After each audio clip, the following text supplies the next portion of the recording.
दोस्तों, फिर से स्वागत है आपका हमारे चैनल यूट्यूब एक खोज में। आज का पेपर हिंदी आधुनिक कविता छायावाद तक, जो कि second year fourth semester due में लगा हुआ है कि कंप्लीट पाठ्यक्रम पर चर्चा करेंगे। पाठ्यक्रम पर चर्चा करने से पूर्व यदि पाठ्यक्रम पर थोड़ी सी नज़र दौड़ाए तो कुछ इस प्रकार होगी। यूनिट 1 में भारतेंदु हरिश्चंद्र की नए जमाने की मुक्री को हमको पढ़ना है, और वही मैथिली शरणगुप्त की दो कविताएं भारत भारती के भविष्य खंड से कवि और दूसरी शिक्षा, दो कविताएं पढ़नी हैं मैथिली शरणगुप्त की। यूनिट 2 में रामनेश त्रिपाठी की पथिक कविता को पढ़ना है, और जयशंकर प्रसाद की पैशोलों की ध्वनि और अब जागो जीवन के प्रभात हमें पढ़ना है। देखिए तो यूनिट 3 में सूर्यकांत त्रिपाठी निराला के स्नेह निर्झर और भिक्षुक को हमको पढ़ना है। वहीं सुमित्रानंद पंत की ध्रुत झरो जगत की जीर्ण पत्र और भारत माता ग्रामवासिनी हमें पढ़ना है। यूनिट 4 में महादेव वर्मा की पूछता क्यों शेष कितनी रात और बीन भी हूँ मैं तुम्हारी रागिनी भी हूँ, और सुभद्रा कुमारी चौहान की वीरों का कैसा हो वसंत ठुकरा दो या प्यार करो। तो आपने देखा दोस्तों, ये 8 कवि एवं कवियत्री हैं जो हमारे पाठ्यक्रम में लगी हुई हैं। हमें आठों पर चर्चा करनी है हालांकि, परंतु ज़रूरी नहीं कि आप आठों को ही पढ़ें। आप यदि PYQ को देखते हैं तो PYQ में कहीं ना कहीं आपको देखने को मिलेगा कि केवल आपको 4 ऐसे कवि पढ़ने की ज़रूरत है जो पेपर में अथवा के रूप में दिए ही जाते हैं। और अगर आप आठों के स्थान पर चारों का पढ़ते हो तो मेरे हिसाब से वो ज़्यादा प्रीफर करेगा। हालांकि मैं पढ़ाऊँगा आठों की आठों ही। वो 4 हैं: भारतेंदु हरिश्चंद्र की नए जमाने की मुकरी, दूसरा रामनेश त्रिपाठी पथिक को अगर आप पढ़े तो, और सूर्यकांत त्रिपाठी निराला की स्नेह निर्जर और भिक्षुक। वहीं चौथी यूनिट में सुभद्रा कुमारी चौहान। हालांकि मैं पढ़ाऊंगा आपको आठों ही। तो चलिए दोस्तों, शुरू करते हैं बिना किसी देरी के। और अगर चैनल पर नहीं है तो चैनल को सब्सक्राइब जरूर कीजिएगा, और वीडियो अगर पसंद आए आगे तो वीडियो को लाइक जरूर कीजिएगा। तो पहली कविता है नए जमाने की मुकरी, जो है भारतेंदु हरिश्चंद्र की। हालांकि मैं कविता पढ़ूंगा नहीं, आप कविता वीडियो को पोस्ट करके कविता को अवश्य पढ़ें। हाँ, बहुत इंपॉर्टेंट है। अब हम आते हैं डायरेक्ट प्रश्नों पर। प्रश्न एक आपका बोलता है कि नए जमाने की मुकरी में भारतेंदु को जीवन यथार्थ का गहरा बोध है, उतना शायद ही किसी को हो, स्पष्ट कीजिए। अब प्रश्नों को अटेंड कैसे किया जाता है, क्या थीम रहती है, मैं आपको एक बार बता देता हूँ। सबसे पहले होती है स्टार्टिंग में आपको जो कवि है उसके बारे में थोड़ा परिचय देना है, और जो कविता के बारे में यदि पूछा गया है या उससे तुलना की जा रही है तो उसके बारे में संक्षिप्त परिचय देना है। मैक्सिमम इसको आपको 5 से 6 लाइन में निपटाना है। बाकी होती है मेन बॉडी। अब इस बॉडी में आपको जो उस कविता के बारे में मालूम हो, उस कविता के बारे में आपको इस प्रश्नों से रिलेटेड कुछ याद आ रहा हो तो वो लिखना होता है, और एंड में आपको कंक्लूजन लिखना होता है। इन तीनों से मेल खाकर ही आपका 15 नंबर का उत्तर अच्छा बनेगा, और आप 15 में से अच्छे मार्क्स प्राप्त कर पाएंगे। अब आते हैं उत्तर पर, प्रश्न के उत्तर पर। प्रश्न का उत्तर कुछ इस प्रकार है दोस्तों कि भारतेंदु हरिश्चंद्र हिंदी साहित्य के ऐसे युग प्रवर्तक कवि हैं जिनमें व्यंग्य, संवेदना और सामाजिक यथार्थ का अद्वितीय मेल देखने को मिलता है। नए जमाने के मुकरी शीर्षक से रचित यह कविता न केवल हास्य और व्यंग्य का माध्यम है बल्कि जीवन यथार्थ की गहरी परख का भी प्रमाण है। इस कविता में भारतेंदु समाज में बढ़ रही अंग्रेजी शिक्षा को दिखावे, नैतिक पतन, प्रशासनिक भ्रष्टाचार और शराब जैसी समस्याओं पर व्यंग्यात्मक शैली में कटाक्ष करते हैं। लेकिन आश्चर्यजनक यह है कि यह सारी आलोचना कविता की चुटीली भाषा में नहीं, मुकरी और शैली में के माध्यम से प्रभावशीलता को बढ़ाती है। कहीं ना कहीं मतलब ये कविता जो लिखी गई है कहीं ना कहीं चुटीली भाषा में लिखी गई है कि एक व्यंग करती है लेकिन इतनी नहीं चुभती है, और कहीं ना कहीं समझ एक सीख देखी जाती है। हाँ, ये बात तो सही है यार, ऐसी कुछ शिक्षा देकर जाती है। और जो मुकरी शैली ऐसी होती है व्यंग्यात्मक, हास्यात्मक, परक। आगे के उत्तर के देखते हैं दोस्तों कि भारतेंदु उस युग में जी रहे थे जब भारतीय समाज विशेष रूप से नवजागरण काल का उत्तर भारत पश्चिमी प्रभावों से गहराई से प्रभावित हो रहा था। लोगों की सोच में बदलाव, भाषा में बदलाव और सामाजिक मूल्यों का ह्रास स्पष्ट रूप से दिखाई दे रहा था। इस कविता के माध्यम से कवि इन परिवर्तनों का चित्रण करते हुए न केवल उनका मजाक उड़ाते हैं बल्कि उनके पीछे छिपे गंभीर संकट की ओर भी संकेत करते हैं।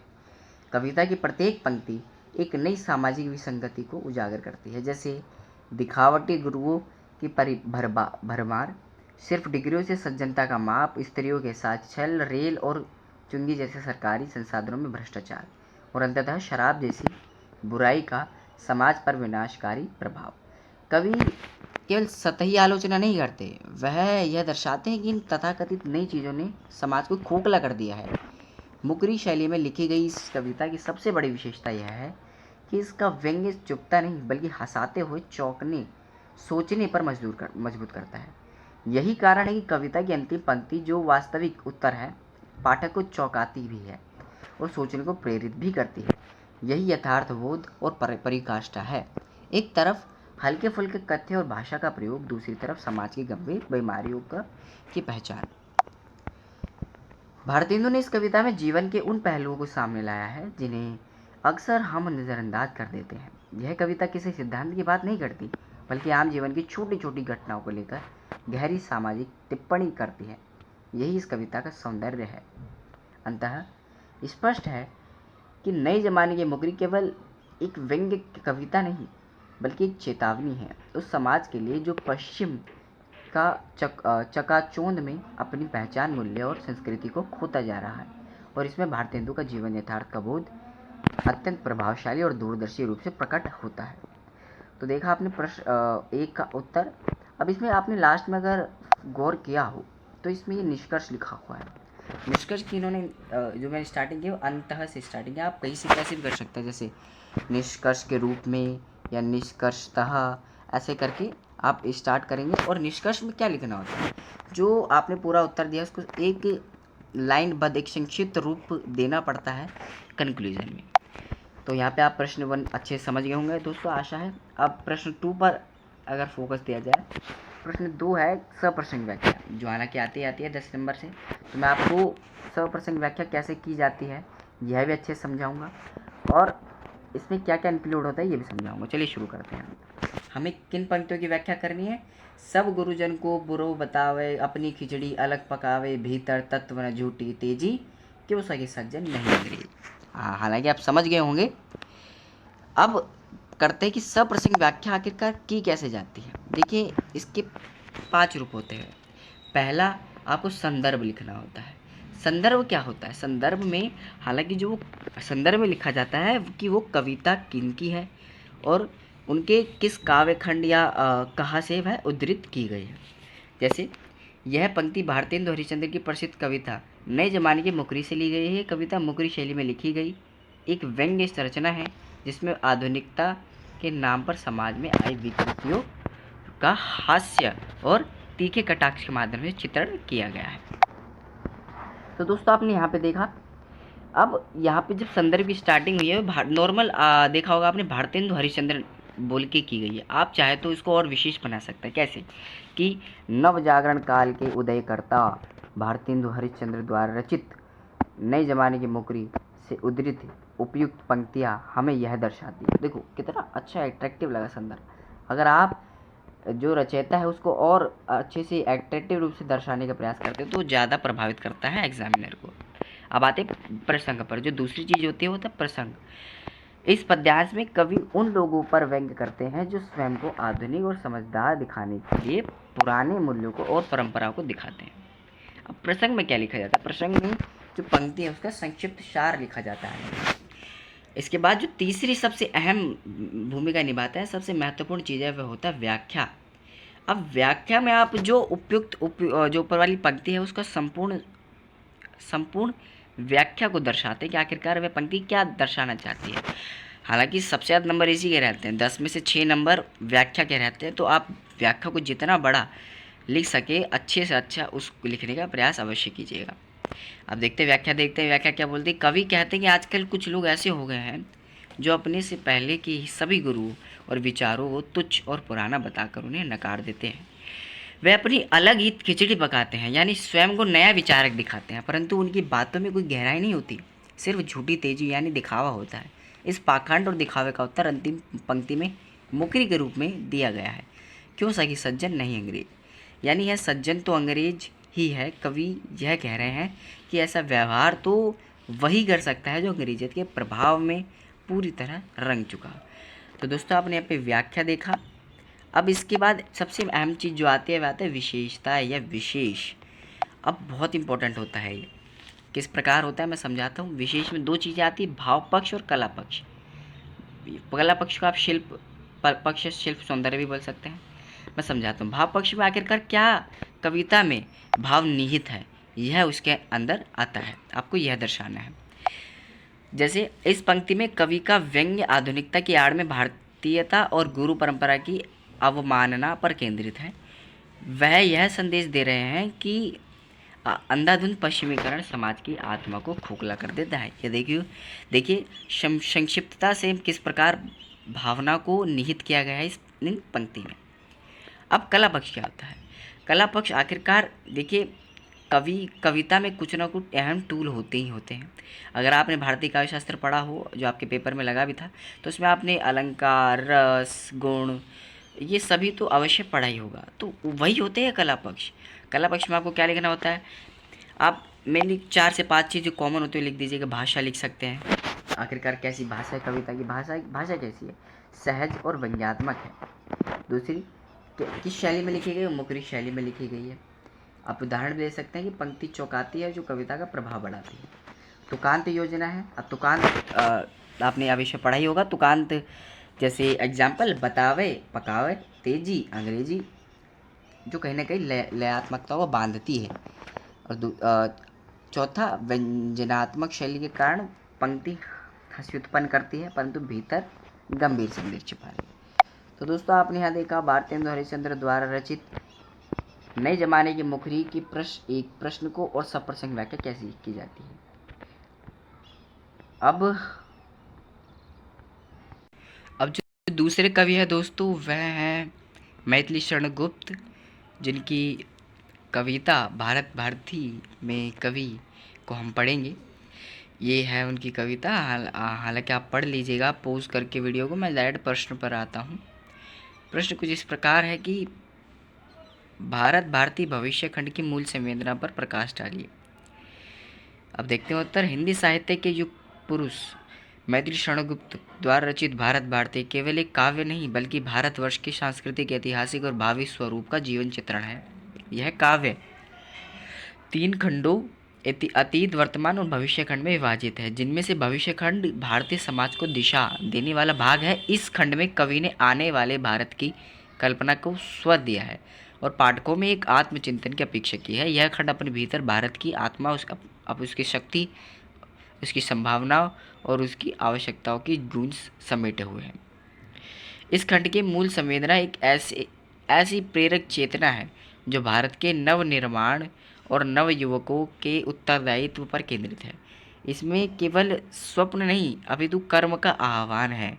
कवि ने जो पंक्तियां रची हैं उनमें भारत को जागृत करने की अद्भुत शक्ति है। अब तो विषय की ओर से मन की सुरति को फेर दो, जिस और गति हो समय की उस और मति को फेर दो। यह पंक्ति है कविता की। यह पंक्ति आत्म परिवर्तन और समय की दिशा में चलने की प्रेरणा देती है। कवि कहते हैं कि अब केवल आध्यात्मिक राग गाकर संतोष करना पर्याप्त नहीं है, अब आवश्यक है कि हम उत्साह और उद्योग का संचार करें। इसी को वह आगे स्पष्ट करते हैं। गाया बहुत कुछ राग तुमने, योग और वियोग का संचार कर दो अब यहाँ उत्साह का, उद्योग का। इस खंड की मूल संवेदना की निम्नलिखित बिंदु पर विभाजित किए गए। देखिए मूल संवेदना पे हमें आना था, ये ऊपर ही वही है। इसकी स्टार्टिंग है कि प्रश्न की स्टार्टिंग की गई थी ऊपर। अब जो मूल उत्तर है इस प्रश्न का वो कुछ इस प्रकार है। मूल संवेदना भागों में विभक्त की गई है कि पहला, कि आत्म परिवर्तन की आवश्यकता। कवि मानते हैं कि जब तक व्यक्ति स्वयं अपने अंदर जागरूकता और परिवर्तन की भावना नहीं लाता, तब तक राष्ट्र की उन्नति संभव नहीं। विश्व में रमे हुए मन को संयमित कर उसे राष्ट्रोत्थान की दिशा में मोड़ना आवश्यक है। समय की चेतना। दूसरा, गुप्त जी के अनुसार समय की गति को समझना और उसके अनुसार चलना ही बुद्धिमानी है। उन्होंने लिखा, जिस और गति हो समय की उस और मति को फेर दो। यह पंक्ति समय को दर्शाती है, समयानुकूल नीति को अपनाने की प्रेरणा देती है। इसी के साथ तीसरा जो पॉइंट है, कर्म की प्रधानता। योग और वियोग के भावनात्मक भावात्मक गीतों से बाहर निकलकर अब कर्म के पथ पर चलने की आवश्यकता है। कवि का आग्रह है कि अब भावुकता नहीं बल्कि व्यावहारिकता और कर्मठता की ज़रूरत है। ठीक है, अगले पॉइंट है राष्ट्र निर्माण में युवाओं की भूमिका। भविष्य खंड में युवा वर्ग को विशेष रूप से संबोधित किया गया है। भारत ने के नवयुवकों से अपेक्षा की जाती है कि वे अतीत से प्रेरणा लेकर वर्तमान के सुधारें और भविष्य को उज्जवल बनाएं। वहीं पांचवा बिंदु है कि पुनरुत्थान की भावना। सांस्कृतिक पुनरुत्थान की भावना, यह खंड केवल राजनीतिक या आर्थिक उन्नति की बात नहीं करता बल्कि भारत की सांस्कृतिक आत्मा को फिर से जागृत करने की प्रेरणा भी देता है। कवि को विश्वास है कि यदि भारत अपने संस्कारों और मूल्यों को पहचाने तो वह फिर से विश्वगुरु बन सकता है, ऐसा कवि का मानना है। छठा पॉइंट, संयम और विवेक से युक्त कर्मयोग। कवि कर्मयोग का समर्थन करते हैं जिसमें निष्काम भावना से किया गया कर्म ही सच्चा राष्ट्रीय धर्म माना जा गया है। सातवां बिंदु, भाषा की ओजस्विता और शैली की प्रेरक शक्ति। भविष्यतः खंड की भाषा सरल ओजपूर्ण और सजीव संवादात्मक शैली में है जिससे पाठक सीधे जुड़ जाता है। यह शैली पाठक को केवल पढ़ने नहीं सोचने और कार्य करने के लिए भी प्रेरित करती है। अब इसकी यदि कंक्लूजन निष्कर्ष को देखा जाए तो निष्कर्ष बहुत महत्वपूर्ण है कि भारत भारती का भविष्यखंड भारत के पूर्ण निर्माण की एक घोषणा पत्र समान रचना है। इसमें मैथिली शरण गुप्त ने भारत के युवाओं को कर्म, संयम, विवेक और सांस्कृतिक गौरव की पथ पर अग्रसर होने की प्रेरणा दी है। यह खंड एक गहन संवेदना से परिपूर्ण है जो पाठकों को आत्मनिरीक्षण और से राष्ट्र निर्माण की ओर ले जाता है। अब आते हैं दूसरे प्रश्न पर दोस्तों, जो है सप्रसंग व्याख्या। यदि बात की जाए सप्रसंग व्याख्या की तो सप्रसंग व्याख्या में दोस्तों हमें पंक्ति कुछ इस प्रकार है। अब तो विषय की ओर से मन की सुरती को फेर दो, जिस और गति हो समय की उस और मति को फेर दो। गाया बहुत कुछ राग तुमने योग और वियोग का, संचार कर दो अब यहाँ उत्साह का उद्योग का। अब इसमें संदर्भ को देखें दोस्तों तो संदर्भ कुछ इस प्रकार होगा आपका कि संदर्भ में आपको क्या लिखना होता है कि आखिरकार वो कविता किन की है और वो कविता कहाँ से ली गई है। यह पंक्तियाँ भारत भारती के भविष्यखंड से ली गई हैं जिसकी रचना मैथिली शरण गुप्त ने की। अब देखो यहाँ पे तो नॉर्मल स्टार्टिंग है कि मैथिली शरण गुप्त, आप इसका प्रयोग ऐसे भी कर सकते हैं कि भारत के राष्ट्र कवि मैथिली शरण गुप्त द्वारा रचित भारत भारती के भविष्यखंड से संकलित, ऐसे भी आप प्रयोग अवश्य कर सकते हैं। प्रसंग को देखें दोस्तों तो इस कविता के माध्यम से कवि भारतवासियों विशेष रूप से युवाओं से संवाद कर रहे हैं। वे उन्हें बताते हैं कि अब समय भावुक गीत गाने या केवल अतीत की गौरवा गाथा में खोए रहने का नहीं, अब मन को विषय वासना और विलासिता से हटाकर राष्ट्रहित और सामाजिक उत्तरदायित्व की ओर मोड़ने की आवश्यकता है। कवि चाहते हैं कि भारत का नवयुवक केवल दर्शक न बने बल्कि अपने कर्मों द्वारा राष्ट्र की दिशा को बदलने में सक्रिय भूमिका भी निभाए। यदि इसकी व्याख्या पर गौर किया जाए दोस्तों तो व्याख्या कुछ इस प्रकार हुई है आपकी कि कवि क्या दर्शाते हैं। कवि इस पंक्ति के माध्यम से स्पष्ट और प्रभावी संदेश दे रहे हैं। वे सबसे पहले यह कहते हैं कि अब तो विषय की ओर से मन की सुरती को फेर दो। यहाँ विषय शब्द केवल इंद्रिय सुखों, भोग और विलास और भौतिक आकर्षणों का प्रतीक का नहीं है बल्कि यह उन तमाम मानसिक व्यस्तताओं और सुख साधनाओं, स्वार्थ और कल्पनात्मक भावुकताओं का प्रतीक है जिनमें मनुष्य और वास्तविक कर्तव्यों को भुला बैठता है। कवि स्पष्ट करते हैं कि अब समय आ गया है कि हम मन को इन विषयों से हटा लें क्योंकि ये ही मनुष्य को निष्क्रिय और आत्मलीन बनाते हैं। दूसरी पंक्ति में वह कहते हैं, अब आप देखो व्याख्या अगर आप सोचते हो तो व्याख्या कैसे की जाए तो व्याख्या बहुत सरल है। आप पंक्ति के माध्यम से कर सकते हैं कि पहली पंक्ति ये कहती है, दूसरी पंक्ति ये कहती है। आप पंक्ति का प्रयोग भी कर लेंगे इन पंक्ति के अनुसार ऐसे, तो आपका जो उत्तर है वो और प्रभावित होगा। दूसरी पंक्ति में वह कहते हैं कि जिस और गति हो समय की उस और मति को फेर दो। यह अत्यंत यथार्थवादी एवं व्यवहारिक वाणी है। समय किसी की प्रतीक्षा नहीं करता, वह अपने प्रवाह में चलता रहता है। उसकी गति एक दिशा में है और अगर हम उसकी दिशा में भटक जाते हैं तो हम पिछड़ जाते हैं। इसलिए कवि का आग्रह है कि मन को समय की गति के अनुसार ढालना चाहिए ताकि हम समय के साथ आगे बढ़े और उसका सदुपयोग कर सके। तीसरी पंक्ति देखिए दोस्तों, गाया बहुत कुछ राग तुमने योग और वियोग का। इसमें कवि एक व्यंग्यात्मक स्वर अपनाते हैं। वह जनमानस की प्रवृत्ति को इंगित करते हुए कहते हैं कि हम अब तक केवल योग और वियोग के भावुक राग गाते रहे। यह काव्यात्मक रूपक मात्र नहीं है, यह उस मानसिकता पर प्रहार है जिसमें व्यक्ति केवल भावनाओं में डूबा रहता है और वह किसी ठोस कार्य में नहीं उतरता, चाहे वह भक्ति का योग हो या राष्ट्र के प्रति प्रेम का। वह केवल भावुक स्तर पर रहकर क्रियात्मक स्तर तक नहीं पहुंचता। चौथी पंक्ति को देखिए दोस्तों, अंतिम पंक्ति, संचार कर दो अब यहाँ उत्साह का उद्योग का। यह पंक्ति समस्त पद्यांश का सार है। कवि का संदेश बिल्कुल स्पष्ट है, अब भावनाओं की नहीं कर्म की आवश्यकता है। उत्साह यहाँ केवल मानसिक प्रेरणा नहीं बल्कि सक्रियता, ऊर्जा और आत्मबल का प्रतीक है। उद्योग का अर्थ केवल व्यापार का काम धंधा नहीं बल्कि वह समस्त क्रियाशील प्रयास है जो राष्ट्र और समाज के पुनर्निर्माण में सहायक हो। यह कार्यशील जीवन का मंत्र है।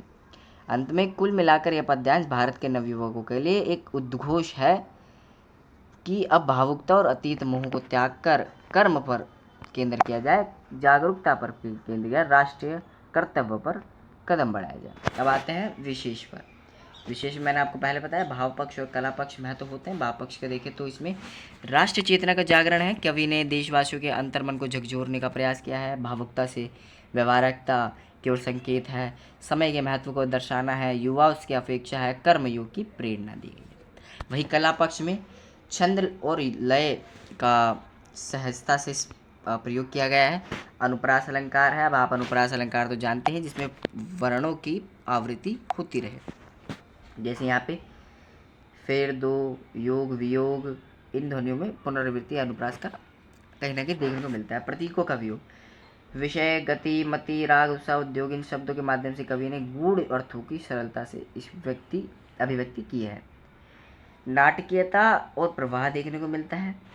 ठीक है, यह आपने देखा उत्तर कि इसमें कला पक्ष कैसा रहा। अब आते हैं अगले पर दोस्तों। यह आपने समझा मैथिली शरण गुप्त की कविता भारत भारती की कवि को। अब इनकी दूसरी कविता शिक्षा को समझने का प्रयास करते हैं। शिक्षा से रिलेटेड प्रश्न को देखते हैं दोस्तों। अब शिक्षा के प्रश्नोत्तरी को देख ले। प्रश्न 1 है, मैथिली शरण गुप्त की कविता शिक्षा की प्रासंगिकता बताते हुए प्रतिपाद्य लिखिए। ये उत्तर है कि मैथिली शरण गुप्त द्वारा रचित कविता शिक्षा केवल एक नैतिक शिक्षोपदेश नहीं है बल्कि ये भारतीय समाज के पुनर्निर्माण की आवश्यकता को प्रकट करती है। यह कविता आज के संदर्भ में और भी अधिक प्रासंगिक हो जाती है जब हम शिक्षा को केवल डिग्री प्राप्ति या रोजगार तक सीमित कर चुके हैं। गुप्त जी की यह कविता न केवल उस शिक्षा की ओर संकेत करती है जो व्यक्ति को मानव बनाती है बल्कि समाज, राष्ट्र और मानवता के प्रति उसके कर्तव्य को भी बोध कराती है। कविता का मुख्य प्रतिपाद्य है कि शिक्षा की राष्ट्र की उन्नति और व्यक्ति के चरित्र निर्माण की नींव है। जब तक अज्ञान और अंधकार बना रहेगा तब तक सच्चे सुख की प्राप्ति नहीं हो सकती। ज्ञान का आलोक ही व्यक्ति को अपने लक्ष्य की ओर अग्रसर करता है। इसलिए कवि कहता है कि पाए बिना पथ पहुँच सका कौन इष्ट स्थान में। यह पंक्ति लिया आपने। अब आगे देखते हैं। इस पंक्ति में प्रतीकात्मक भाषा के माध्यम से यह स्पष्ट किया गया है कि बिना मार्गदर्शन शिक्षा के लक्ष्य तक पहुंचना असंभव है। यह बात न केवल व्यक्तिगत जीवन के लिए बल्कि राष्ट्रीय स्तर पर भी सत्य है। गुप्त जी ने शिक्षा को केवल पुस्तकीय ज्ञान नहीं मानते बल्कि वह उसे नैतिकता, सेवा, परोपकार और राष्ट्रभक्ति से जोड़ते हैं। गुप्त जी शिक्षा को केवल पुस्तकीय ज्ञान नहीं मानते बल्कि वह उसे नैतिक, सेवा, परोपकार, राष्ट्रभक्ति से जोड़ते हैं। साथ ही साथ शिक्षा, विद्या, धर्म, बुद्धि का नाम सुनसान व्यर्थ है यह भी कहते हैं। आगे वह लिखते हैं कि कविता का एक और महत्वपूर्ण पक्ष यह है कि शिक्षा का उद्देश्य केवल आत्मोद्धार नहीं बल्कि सामाजिक उत्थान भी है। गुप्त जी यह मानते हैं कि जब तक शिक्षा तब तक नहीं पहुंचेगी तब तक समाज में अज्ञान और अंधविश्वास की जड़ें बनी रहेंगी। यही कारण है कि वह ऐसी शिक्षा की वकालत करते हैं जो मनुष्य को मनुष्यता की ओर ले जाए।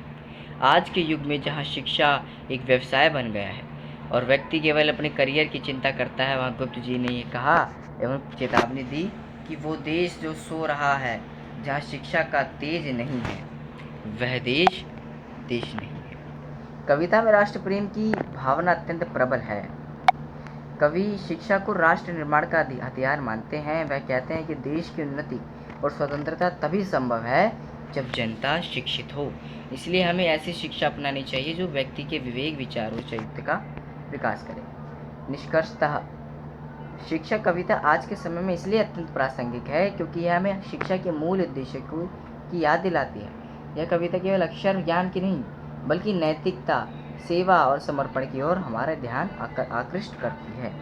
गुप्त जी की यह दृष्टि वर्तमान शिक्षा प्रणाली को एक नई दिशा दे सकती है यदि हम उनके संदेश को आत्मसात करें। यह प्रश्न 1 था दोस्तों। अब प्रश्न 2 सप्रसंग व्याख्या को एक बार देख लेते हैं। तो दोस्तों प्रश्न 2 सप्रसंग व्याख्या, यदि पंक्ति को देखें तो जब तक अविद्या का अंधेरा हम मिटावेंगे नहीं, जब तक सुस्पष्ट ज्ञान का आलोक पावेंगे नहीं, तब तक भटकना व्यर्थ है सुख सिद्धि के संधान में, पाए बिना पथ पहुंच सकता कौन इष्ट स्थान में। अब देखते हैं दोस्तों इसके संदर्भ, प्रसंग, व्याख्या और विशेष को। संदर्भ, यह पंक्ति मैत्री शरण गुप्त की प्रसिद्ध कविता शिक्षा से ली गई है। कवि यहाँ शिक्षा की आवश्यकता और उसके अभाव में जीवन की दिशाहीनता को स्पष्ट करते हैं। प्रसंग, इन पंक्तियों में कवि यह स्पष्ट करते हैं कि जब तक ज्ञान का अंधकार दूर नहीं होगा तब तक व्यक्ति अपने जीवन के उद्देश्य को नहीं पा सकता। ज्ञान के बिना प्रयास केवल भ्रम है।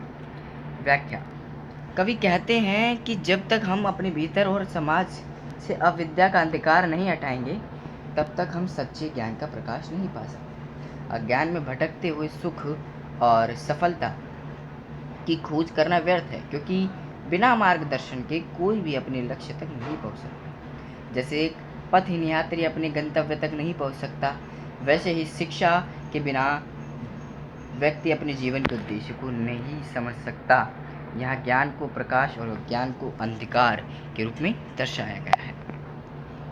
अब अगले इस पे विशेष जो सबसे अहम है, भाव पक्ष एवं कला पक्ष। भाव पक्ष में शिक्षा का महत्व, नैतिकता का संकेत, समाज सुधार की भावना एवं देश प्रेम।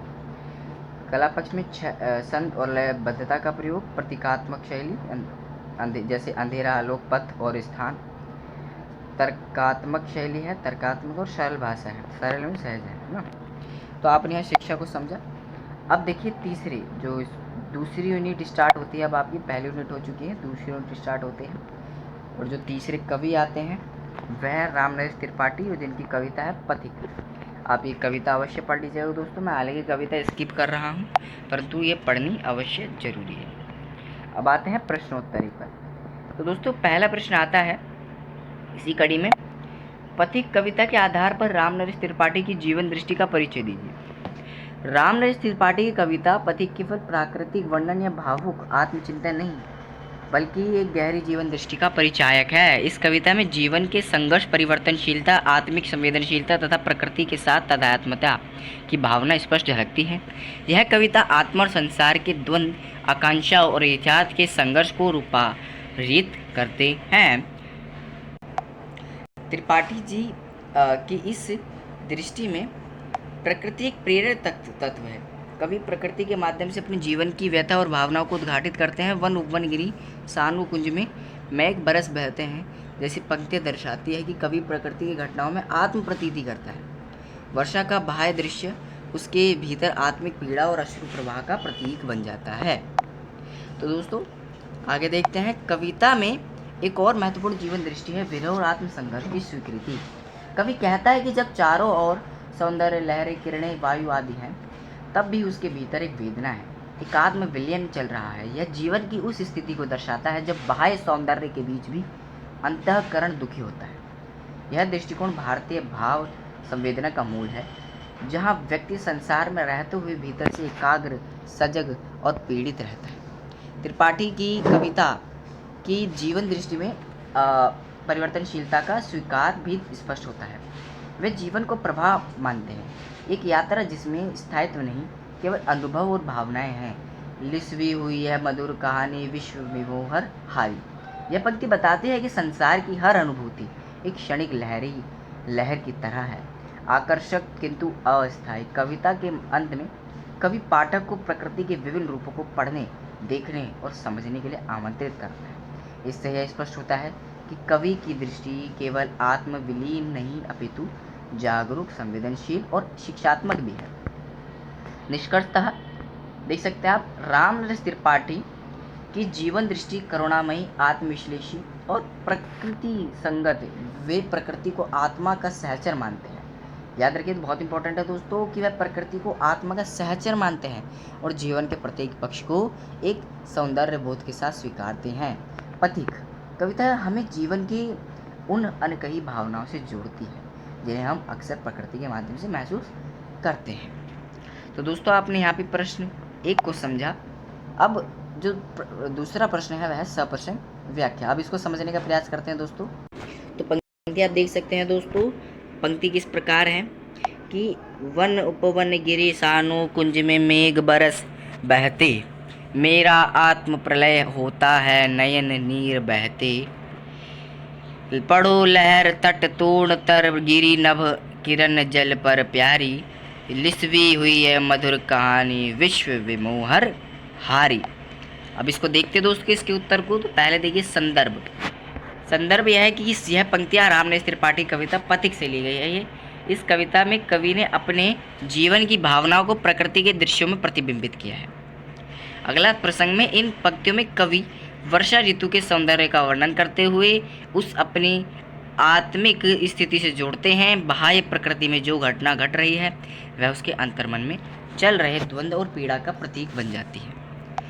व्याख्या देखिए दोस्तों। कवि कहता है कि जब पर्वतों, वनों और कुंजों पर मेघ बरसते हैं, उसी समय उसके भीतर आत्म प्रलय हो रहा है। यह केवल प्राकृतिक दृश्य नहीं बल्कि कवि की अंतरात्मा का विलय है। उसके नेत्रों से आंसू बह रहे हैं जैसे मेघों से जल गिरता है। यहाँ मेघ बरसना और नयन नीर बहना समानांतर चलने वाले दृश्य हैं। आगे की पंक्तियाँ पढ़ो। लहर पाठक से आग्रह करती है कि वह इन प्राकृतिक तत्वों में छिपी हुई उस मधुर कहानी को पढ़े जो इस विश्व की विमुग्ध कर चुकी है। यह कहानी कोई साधारण कथा नहीं बल्कि वह अनुभूत सत्य है जो कवि ने अपने अंतःकरण में अनुभव किया है। यह उस आत्मसंवेदना की बात है जिसे केवल अनुभव किया जा सकता है, कहा नहीं जा सकता। तो दोस्तों, आपने यहाँ पे भाव व्याख्या को समझा। अब इसकी विशेष को यदि देखें तो विशेष में मैंने बता रखा है आपको, भाव पक्ष और कला पक्ष अहम होते हैं। तो देखते हैं, इन दोनों को देखते हैं दोस्तों। भाव पक्ष में आत्मवेदना का प्रकटीकरण, कवि ने वर्षा और आंसू को एक समान भाव के प्रस्तुत किया है। वहीं प्रकृति संवाद, कवि प्रकृति के साथ गहराई से जुड़कर अपने भाव व्यक्त करता है। प्रेम और पीड़ा, मधुर कहानी और प्रलय दोनों भाव एक साथ चलते हैं। यह विरह जन्य अनुभूति है। बाह्य और आंतरिक दृश्य का समन्वय, कविता में प्रकृति का वर्णन केवल सुंदरता के लिए नहीं बल्कि आत्मदर्शन के लिए किया गया है। अब आते हैं सबसे अहम कला पक्ष पर। कला पक्ष में प्रतीकात्मकता है, जैसे मेघ, नयन, नीर, लहर, किरण आदि प्रतीकों से भाव को गहराई दी गई है। सहज भाषा है, चित्रात्मकता है, अनुप्रास और तुकबंदी का प्रयोग देखने को हमें मिलता है। तो दोस्तों, आपने यहाँ समझा रामनरेश त्रिपाठी द्वारा रचित प्रतीक पथिक कविता के प्रश्न और सप्रसंग व्याख्या को। अब आते हैं अगले कवि, जो चौथे कवि हैं जयशंकर प्रसाद, जिनकी कविता है पेशोलों की प्रतिध्वनि। तो दोस्तों, देखते हैं पेशोलों की प्रतिध्वनि के प्रश्नोत्तर। इसमें से अगर पहले प्रश्न को देखें तो वह है पेशोलों की प्रतिध्वनि कविता का प्रतिपाद्य लिखिए। चलिए देखते हैं इसका उत्तर है कि प्रतिपाद्य विषय। पेशोलों की प्रतिध्वनि कविता आधुनिक हिंदी कविता की एक गंभीर चेतावनी है जो युद्ध, वैज्ञानिक विनाश और मानव सभ्यता की वर्तमान दिशा पर गहन प्रश्न खड़े करते हैं। यह कविता केवल युद्ध की विभीषिका का वर्णन नहीं करती बल्कि यह दर्शाती है कि किस प्रकार भौतिक प्रगति और तकनीकी विकास ने मानवता को आत्मविनाश की कगार पर ला खड़ा किया है। इसमें अगर देखें तो पहला बिंदु आता है कि सभ्यता का पतन और मानवीय मूल्यों का क्षरण। कविता एक प्रतीकात्मक भाषा में प्रस्तुत की गई है। पेशोलो उस स्थान का नाम है जो संभवतः युद्ध या परमाणु हमले से पूर्णतः ध्वस्त हो गया था।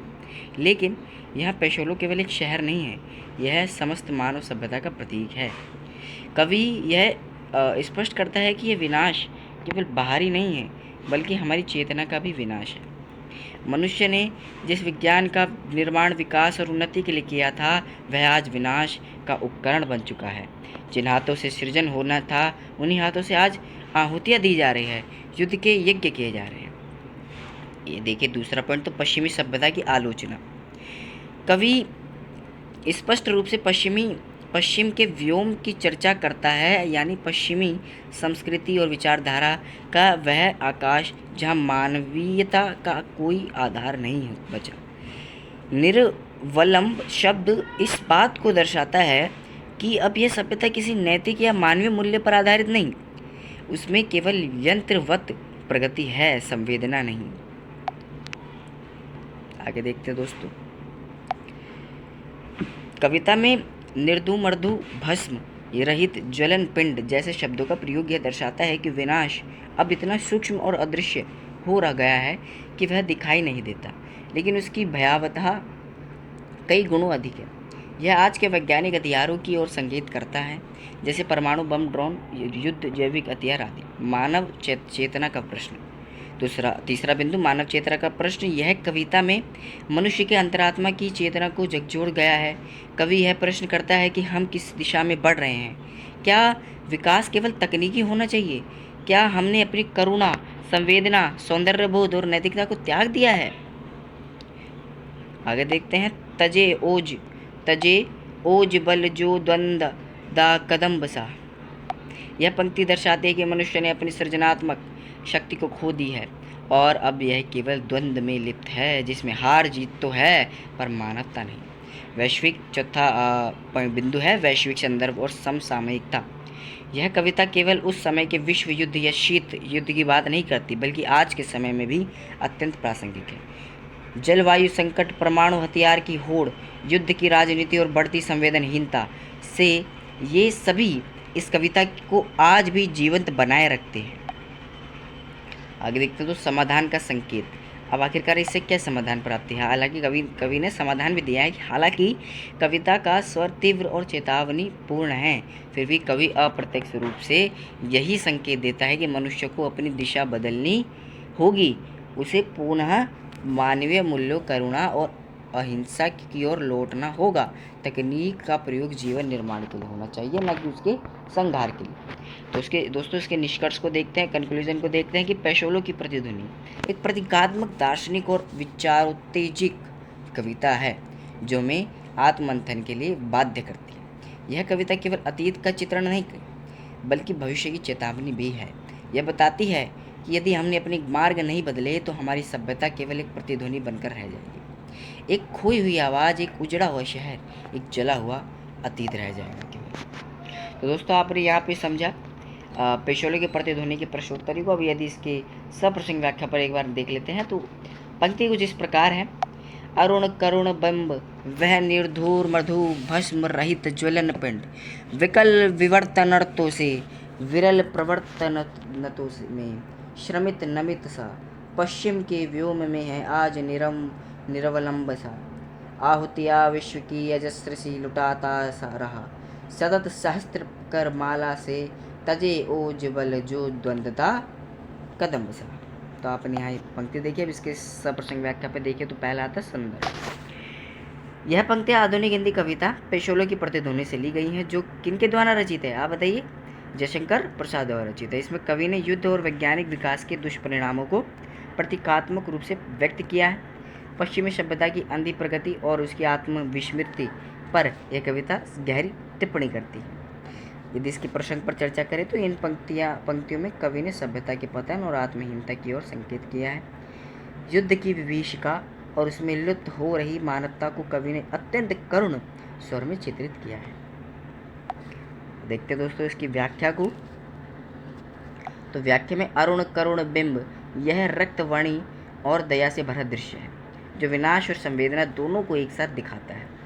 निर्दूर्धमर्धु भस्म रहित ज्वलन पिंड। यह उस वैज्ञानिक अग्नि का प्रतीक है जो बिना धुएं के सब कुछ भस्म कर देती है। जैसे परमाणु पश्चिम के व्योम में निरवलंब सा पश्चिमी सभ्यता दिशा मूल्य और आत्मबल से विहीन होकर शून्यता में झूल रही है। सहस्त्र कर माला से मनुष्य ने विश्व को बार बार आहुतियाँ दी, लेकिन इस क्रम में उसने अपनी तेजस्विता, ओज और शक्ति खो दी। अब वह केवल द्वंद्व में फंसा हुआ एक जर्जर कदम्ब वृक्ष बन गया है। अब सबसे अहम विशेष को देखते हैं दोस्तों, इसमें से भाव पक्ष है। यह कविता युद्ध की नृशंसता और विज्ञान के गलत उपयोग की आलोचना है। कवि ने आधुनिक मानव के विवशता, नैतिक पतन और आत्मस्मृति को दर्शाया है। इसमें करुणा, चिंता और चेतना का पुकार है। अब आते हैं कला पक्ष पर। भाषा संस्कृत निष्ठ है, शैली प्रतीकात्मक है, अलंकार रूपक, चरणपिंड, उपमा अलंकार, सहस्त्रकर माला और अनुप्रास अलंकार का निहित है। गुण ओज, प्रसाद और माधुर्य गुण समन्वय है, तीनों का मेल है। शब्द शक्ति लक्षणा व्यंजना है। बिंब अरुण करुण बिंब पश्चिम का व्यूह। ध्वनि भाव, ध्वनि चेतावनी और करुणा की संयुक्त अनुभूति देखने को मिलती है। तो दोस्तों आपने यहाँ पेशोले की प्रतिध्वनि को समझा, प्रश्नोत्तरी को समझा। अब आते हैं जयशंकर प्रसाद की दूसरी कविता अब जागो जीवन के प्रभात। यदि इसके पहले प्रश्नोत्तरी पर चर्चा कर लेते हैं। पहला प्रश्न आता है दोस्तों, अब जागो जीवन के प्रभात कविता का संक्षिप्त विवरण लिखिए। जयशंकर प्रसाद द्वारा रचित कविता अब जागो जीवन के प्रभात एक प्रेरणादायक छायावादी कवि काव्य है जो मानवता को निष्क्रियता से बाहर निकलकर कर्मशील बनने का आह्वान करती है। इस कविता में कवि ने प्रभातकालीन प्रकृति का चित्रण करते हुए गहराई से यह संदेश दिया है कि प्रत्येक मनुष्य को आलस्य, अंधकार और जड़ता को त्याग कर एक नई शुरुआत करनी चाहिए। कवि वसुधा को ओस की बूंदों से सजी हुई दिखाता है, हिमकणों जैसे आंसुओं से भरी हुई भूमि को सुंदर मानता है और उषा के अरुण गालों को देखकर प्रेरणा देता है कि अब जागने का समय है। दूसरे चरण में अंधकार की समाप्ति और नव ज्योति के उदय का वर्णन है। रात्रि के तारे छिप चुके हैं और भोर की किरणें फैल रही हैं। यह सब जीवन में नए अवसरों और नई चेतना का संकेत देते हैं। अंतिम चरण में कवि कहता है कि अब रजनी का लाज समेट लो, अर्थात पिछली निष्क्रियता को छोड़ दो और नव प्रभात में कर्मशील बनो। कविता की भाषा संस्कृत निष्ठ है, ठीक है, मधुर है, बिंबात्मक शैली है। इसमें उपमा, रूपक और मानवीकरण जैसे अलंकारों के साथ साथ ओजपूर्ण माधुर्य सबको देखने को मिलता है। अंततः हम समझ सकते हैं कि कहीं ना कहीं ये कविता एक प्रेरणादायक कविता है और एक कहीं ना कहीं मानवता द्वारा किए जा रहे निष्क्रिय कार्य के ऊपर उठती यह दर्शाती है। अगली देखते हैं दोस्तों, इसकी सप्रसंग व्याख्या को हम जरा देखते हैं। तो दोस्तों अब देखते हैं इस कविता की पंक्तियों को सप्रसंग व्याख्या के लिए। कि कविता कहती है कि वसुधा पर ओस बने बिखरे हिमकन आंसू जो श्रोभ भरे, उषा बटोरती अरुण गाल, अब जागो जीवन के प्रभात, अब जागो जीवन के प्रभात। अब आते इसके उत्तर पर संदर्भ। यह पंक्तियाँ जयशंकर प्रसाद की कविता अब जागो जीवन के प्रभात से ली गई है। इसमें कवि ने प्रकृति के माध्यम से मानवता को नवजागरण का संदेश दिया है। प्रसंग, इन पंक्तियों में कवि ने प्रभातकालीन प्रकृति का चित्रण करते हुए उसमें छिपे संदेश को उजागर किया है। यह समय आलस्य का नहीं, जागरण का है। व्याख्या, कवि कहता है कि वसुधा पर ओस की बूंदें बिखरी हुई हैं जो अद्भुत सौंदर्य का निर्माण करती है। हिमकण जैसे आंसू हैं, ये आंसू दुख के नहीं, सौंदर्य और भावना से भरे हैं। उषा अर्थात प्रभात की देवी अपने अरुण अर्थात लाल गालों से सजीवता और ऊर्जा का संदेश दे रही है। यह समय है जब जीवन में जागना चाहिए। अब न केवल प्रकृति बल्कि आत्मा भी जागे, चेतना और कर्म की ओर अग्रसर हो। तो यह देखिए आपने व्याख्या को। विशेष पर अगर देखें तो दोस्तों विशेष को इस प्रकार है कि भाव पक्ष, कविता में आशा, सौंदर्य बोध और चेतना का संचार है, या आत्म जागरण की पुकार है। कला पक्ष, भाषा संस्कृत कोमल और माधुर्य से युक्त है। अलंकार रूपक है, रूपक और उपमा है। बिंब है, और शैली छायावादी, बिंब प्रधान और प्रेरणात्मक है। वही ध्वनि भाव ध्वनि, जागरण, आशा और कर्तव्य बोध है। तो दोस्तों अब तीसरी यूनिट हमारी यहाँ से स्टार्ट होती है। तीसरी यूनिट में हम 5वें कवि को पढ़ने जा रहे हैं, निराला। सूर्यकांत त्रिपाठी निराला छायावादी प्रमुख 4 स्तंभों में से एक अपना अलग ही स्थान प्राप्त करने वाले सूर्यकांत त्रिपाठी निराला की कविता स्नेह निर्झर, यह कविता है। हम इस कविता को अवश्य पढ़ लीजिएगा। हम आते हैं इसके प्रश्नोत्तर पर। तो देखते हैं, प्रश्न बोलता है कि स्नेह निर्झर कविता का प्रतिपाद्य। इस कविता का प्रतिपाद्य जीवन की क्षणभंगुरता, परिवर्तनशीलता और उस अनश्वर सौंदर्य की तलाश है जो मृत्यु, विनाश या समय के प्रभाव से भी अछूता रह जाता है। कवि ने प्रकृति की उपमाओं के माध्यम से ये दिखाया है कि जीवन की सुंदरता केवल बाह्य नहीं होती, बल्कि वह अपनी गहराई, पीड़ा और अनुभव से बसती है। कविता की शुरुआत में ही यह कहा गया है कि रेख्या निगर बह गया, रेत जैसे ढह गया, अर्थात वह सौंदर्य, वह कलात्मक दृष्टि जो जीवन की सजीव बनाती थी, अब धुंधली होती जा रही है। आम के पेड़ों की वह शाखा जो कभी फल फूल से भरी थी, अब सूखी हो गई है। यह जीवन की उस अवस्था की ओर संकेत करता है जब कभी आशा और सृजन था, अब केवल रिक्तता और शून्यता है। कवि कहता है कि मैंने जगत को अपनी प्रतिभा से फूल फल दिखाए, लेकिन अब वह सब कुछ ढह गया है। परंतु इसी ढहाव में भी कुछ ऐसा है जो अनश्वर है, यानी वह क्षण, वह कला, वह संवेदना जो भले ही समय के साथ ढह गई हो, लेकिन उसने अमर सौंदर्य को जन्म दिया है। इस कविता में आत्मबोध, रचनात्मकता और अस्तित्व की नश्वरता के साथ साथ उस अमर सौंदर्य की खोज दिखाई गई है जो एक कलाकार को अपने जीवन के अनुभवों और कष्टों से प्राप्त होती है। कवि उस ठाठ को पहचानता है जो जीवन की सार्थकता, चाहे वह अब न रहा हो, पर उसने अमरता को छू लिया है। यदि सूर्यकांत त्रिपाठी निराला की बात की जाए तो सूर्यकांत त्रिपाठी निराला बेहद ही संवेदनशील कवि रहे। क्यों?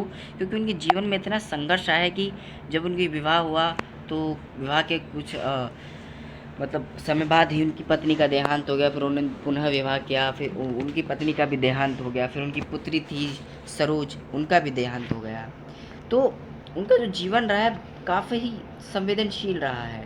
तो उनकी कविताओं में हमें जो देखने को मिलता है वह संवेदनात्मकता कहीं न कहीं अधिक मात्रा में झलकती हुई दिखती है। अब यहाँ पे आपने प्रश्न 1 को समझा। अब प्रश्न 2 जो सप्रसंग व्याख्या है, अब इस पर चर्चा करते हैं दोस्तों। देखते हैं, पंक्तियाँ हैं, दिए हैं मैंने जगत को फूल फल, किया है अपनी प्रतिभा से चित्त चल, पर अनश्वर था सकल पल्लवित पल, ठाठ जीवन का वही जो ढह गया। यदि संदर्भ पर देखें तो संदर्भ दोस्तों है, यह पंक्तियाँ प्रसिद्ध छायावादी कवि सूर्यकांत त्रिपाठी निराला कविता की अमर कविता स्नेह निर्झर बह गया से ली गई है। यह कविता निराला के आत्मचिंतन का सजीव चित्र है, जिसमें उन्होंने अपने रचनात्मक जीवन, संघर्ष, त्याग और अंततः भावनात्मक रिक्तता की पीड़ा को शब्द दिए हैं। प्रसंग देखते हैं दोस्तों। इस अंश में निराला अपने जीवन के उस पड़ाव पर पहुंच चुके हैं जहां उन्हें लगता है कि उनका रचनात्मक प्रवाह थम गया है। वह सोचते हैं कि उन्होंने अपने जीवन में जो कुछ दिया, सृजन, संवेदना, प्रेम, वह सब कुछ अब नष्ट हो गया है। लेकिन वह यह भी मानते हैं कि जो ढह गया है वही जीवन की सच्ची शोभा भी थी, क्योंकि वही उनकी आत्मा से निकला था और इसलिए वह अनश्वर भी है। दोस्तों इसकी व्याख्या पर अगर गौर करें तो इन पंक्तियों में निराला अपने सृजनशील जीवन की सार्थकता को उद्घाटित करते हैं। वह कहते हैं कि उन्होंने अपनी प्रतिभा से संचार को पुष्प और फल दिए। देखिए यहाँ पुष्प और फल वो पुष्प फल नहीं है, यहाँ पर अपनी साहित्य के माध्यम से जो उन्होंने समाज में ज्ञान दिया वह उससे रिलेटेड है, अर्थात साहित्य, ज्ञान और मानवता के भाव। उन्होंने अपने काव्य शक्ति से पाठकों के मन को आंदोलित किया, चित्त चल किया। किंतु अब जब उनका भाव प्रवाह समाप्त हो गया है, जब रचना शक्ति शेष नहीं रही, तब उन्हें यह अनुभूति होती है कि जीवन की सबसे बड़ी उपलब्धि वही रचना थी जो आज ढह चुकी है, परंतु वह भी अमर है। जो ढह गया है वह केवल भौतिक पतन नहीं, बल्कि उस मानवता का संकेत है जो समय के साथ रूपांतरित हो गई, लेकिन उनकी आत्मा जीवित है। निराला यहाँ एक सच्चे कलाकार की पीड़ा, आत्मगौरव और दर्शक को एक साथ प्रकट करते हैं। यदि इसके विशेष पर गौर किया जाए दोस्तों, तो विशेष के भाव पक्ष में देखें तो इस संच में निराशा और आत्मगौरव का अद्भुत मिश्रण है। कवि अपनी भावनात्मक रिक्तता को व्यक्त करते हुए गर्व से कहता है कि उसने कुछ अमूल्य रचा था। रचनाकार की यह आत्म स्वीकृति मार्मिक, गंभीर और दार्शनिक है। यह कविता छायावादी व्यक्तिगता और प्रगतिशील चेतना का संगम है। तो देखते हैं दोस्तों इसके कला पक्ष को। कला पक्ष में भाषा है, भाषा संस्कृत निष्ठ है, गुण प्रसाद गुण गंभीरता से देखने को मिलता है। शब्द शक्ति लक्षणा व्यंजना है, अलंकार, रूपक अलंकार, विरोधाभास अलंकार, अनुप्रास अलंकार देखने को मिलता है। वहीं छंद और शैली, कविता मुक्त छंद में लिखी गई है आदि। तो दोस्तों आपने यहाँ समझा सूर्यकांत त्रिपाठी निराला की स्नेह निर्झर कविता को। अब इनकी एक कविता भिक्षुक, जो मेरी बेहद खास कविता है, यह समझने का प्रयास करेंगे और इसके प्रश्नोत्तरी को देखते हैं। इनकी कुछ पंक्तियाँ जो मुझे बहुत अच्छी लगती हैं, उनको पढ़ते हैं। देखिए, पेट पीठ दोनों मिलकर हैं एक, चल रहा लकुटिया टेक, मुट्ठी बरदाने को, भूख मिटाने को, मुंह फटी पुरानी झोली का फैलाता, दो टूक कलेजे का करता पछताता, पथ पर आता। साथ दो बच्चे भी हैं सदा हाथ फैलाए, बाएं से वे मलते हुए पेट को चलते, और दाहिना दया दृष्टि पानी की ओर बढ़ाए। भूख से सूख होठ जब जाते, दाता भाग्य विधाता से क्या पाते, घूटा सो के पी कर रह जाता। चाट रहे झूठी पत्तल वे सभी सड़क पर खड़े हुए, कि चाट रहे झूठी पत्तल वे सभी सड़क पर खड़े हुए, और झपट लेने को उनसे कुत्ते भी हैं अड़े हुए। ठहरो अहो मेरे हृदय में है अमृत मैं सींच दूंगा, अभिमन्यु जैसे हो सकोगे तुम, तुम्हारे दुख को मैं अपने हृदय में खींच लूँगा। तो ये कविता थी जो मुझे बेहद अच्छी लगती है। इसके प्रश्नोत्तर पर चर्चा करते हैं दोस्तों।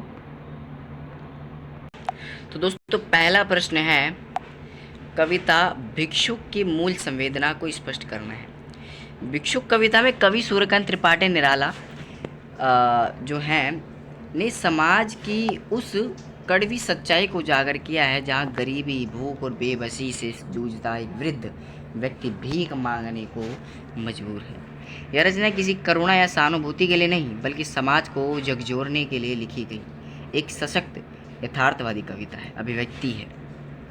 कविता का पात्र सिर्फ एक भिखारी नहीं है, बल्कि उस वर्ग का प्रतिनिधि है जो मेहनत के बाद भी पेट नहीं भर पाता। उसकी हालत इतनी दयनीय है कि पेट पीठ दोनों मिलकर एक हो गई हैं, यानी शरीर हड्डियों का ढांचा बन चुका है। वह लकुटी टेक के सहारे अर्थात लकड़ी के सहारे, जिससे उसकी अशक्तता और वृद्धावस्था झलकती हुई दिखाई देती है। आगे कवि इस पात्र के माध्यम से भूख के आगे झुकती अस्मिता का संघर्ष और समाज की संवेदनशीलता को चित्रित करते हैं। वह हर बार भीख मांगने के लिए जागते हुए दो टूक कलेजे के करता पछताता पथ पर आता है, यानी आत्मा का एक हिस्सा काट कर वह भीख की थैली फैलाता है। यह कविता हमें सोचने पर विवश करती है कि आखिर किस व्यवस्था में एक मनुष्य को उस तरह आत्मसम्मान के विरुद्ध जाकर जीना पड़ता है। कवि अंत में समाज के प्रति आक्रोश भी प्रकट करते हैं और यह संकेत देते हैं कि यह इस दुख को वे अपनी सृजनशीलता में डालकर बदलेंगे।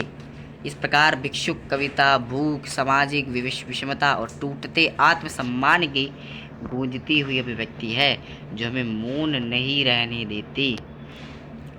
तो दोस्तों आपने यहाँ प्रश्न एक भिक्षु कविता की मूल संवेदना को समझा। अब इसकी सप्रसंग व्याख्या को पर आते हैं। पंक्ति है, पेट पीठ दोनों मिलकर है एक, चल रहा लकुटिया टेक, मुट्ठी बरदाने को, भूख मिटाने को, मुंह फटी पुरानी झोली का फैलाता, दो टूक कलेजे की करता पछताता पथ पर आता। देखते हैं इसके संदर्भ को। तो यह पंक्तियाँ छायावादोत्तर काल के प्रमुख यथार्थवादी कवि, देखिए क्या इंट्रोडक्शन दिया, ऐसा इंट्रोडक्शन देना चाहिए। सूर्यकांत त्रिपाठी निराला की मार्मिक कविता भिक्षुक से ली गई। यह कविता समाज में व्याप्त गरीबी, उपेक्षा और अमानवीय असमानता पर करारा प्रहार करती है। प्रसंग। कवि इन पंक्तियों में एक वृद्ध भिक्षु की दर्दनाक स्थिति का वर्णन कर रहे हैं, जो भूख और बेबसी की पराकाष्ठा को झेलता हुआ झुका हुआ कलेजा लेकर भीख मांगने निकलता है। यह दृश्य केवल गरीबी का नहीं, आत्मा के टूटने का भी है। देखिए दोस्तों, इसकी व्याख्या को इस दृश्य में आप देख सकते हैं। इस दृश्य की हड्डियाँ इतनी उभर गई है कि उसका पेट और हड्डी एक हो गए हैं, जिससे उसकी भयंकर कुपोषण की अवस्था सामने आती है। वह बुढ़ापे के कारण लकड़ी के सहारे चल रहा है, जिससे उसकी कमजोरी और लाचारी प्रकट होती है। भूख उसे विवश करती है कि वह मुट्ठी भर दानों के लिए भीख मांगे। उसकी झोली फटी हुई है, जो उसके हालात की गहराई को दर्शाती है। लेकिन वह केवल शारीरिक रूप से नहीं टूटा, बल्कि भीख मांगते समय उसका आत्मसम्मान भी विदर्ण होता है। हर बार वह पथ पर आता है अपने कलेजे को दो टूक करके, यानी अपनी आत्मा को चोट पहुंचाकर आत्मगौरव का त्याग कर देता है। आगे देखिए दोस्तों, यह पंक्तियाँ केवल एक भिखारी की व्यवस्था नहीं, बल्कि उस पूरे निष्क्रिय और असंवेदनशील समाज पर एक कटाक्ष है, जो कि इंसान को इस कदर तक गिरने को मजबूर करता है।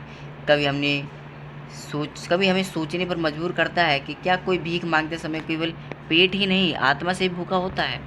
जी, आगे देखते हैं इसके विशेष पर।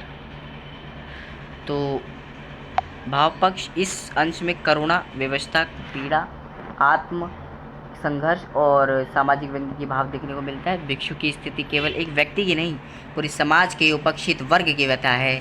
आत्मसम्मान और जीवन की मूलभूत आवश्यकताओं के बीच संघर्ष और प्रभावशील ढंग से चित्रित किया गया है। कला पक्ष देखिए तो जो भाषा सरल है, शैली वर्णनात्मक और चित्रात्मक है, गुण करुण, रस प्रधान, प्रसाद एवं मोक्ष गुण का समन्वय है, शब्द शक्ति व्यंजना है।